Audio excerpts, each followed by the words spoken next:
പത്തനംതിട്ടയിൽ ആഭിചാരക്രിയയുടെ മറവിൽ 15-കാരിയെ പീഡിപ്പിക്കാൻ ശ്രമം. പ്രതിയായ മുൻ BJP കൊല്ലം ഈസ്റ്റ് ജില്ലാ കമ്മിറ്റി അംഗം ടി രഞ്ജു അറസ്റ്റിലായി.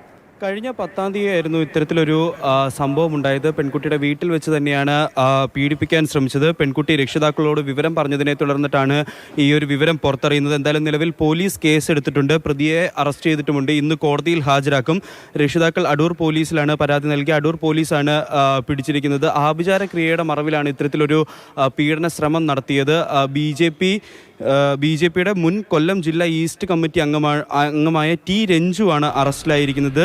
ആഭിചാര കർമ്മങ്ങളൊക്കെ ചെയ്യും എന്നുള്ള പേരിലാണ് ഈ വീട്ടിലേക്ക് എത്തിയത്. ഈ വീടുമായി ബന്ധപ്പെട്ട മറ്റൊരു വ്യക്തിയാണ് ഇദ്ദേഹത്തെ ഈ വീട്ടിലേക്ക് വിളിച്ചു വരുത്തിയത് ഈ ആഭിചാര ക്രിയകൾക്ക് വേണ്ടിയിട്ട്. അങ്ങനെ ആഭിചാര കർമ്മങ്ങൾ ചെയ്യുന്നതിനിടയ്ക്കാണ് ഈ കുട്ടിയോട് മോശമായി പെരുമാറുകയും പീഡിപ്പിക്കാൻ ശ്രമിക്കുകയും ചെയ്തത്. 15 വയസ്സ് മാത്രമുള്ള പെൺകുട്ടിയായിരുന്നു. ഈ പെൺകുട്ടി പിന്നീട് വീട്ടുകാരോട് പറയുകയായിരുന്നു. ഈ മാസം തന്നെ 10-ാം തീയതിയാണ് ഇത്തരത്തിലൊരു സംഭവം നടന്നത്. ഇതിനുശേഷം ഈ പെൺകുട്ടി തന്നെ വീട്ടുകാരോട് തുറന്നു പറയുകയും വീട്ടുകാർ പോലീസിൽ പരാതി നൽകുകയും പോലീസ് തുടർന്ന് പ്രതിയെ അറസ്റ്റ് ചെയ്യുകയുമായിരുന്നു.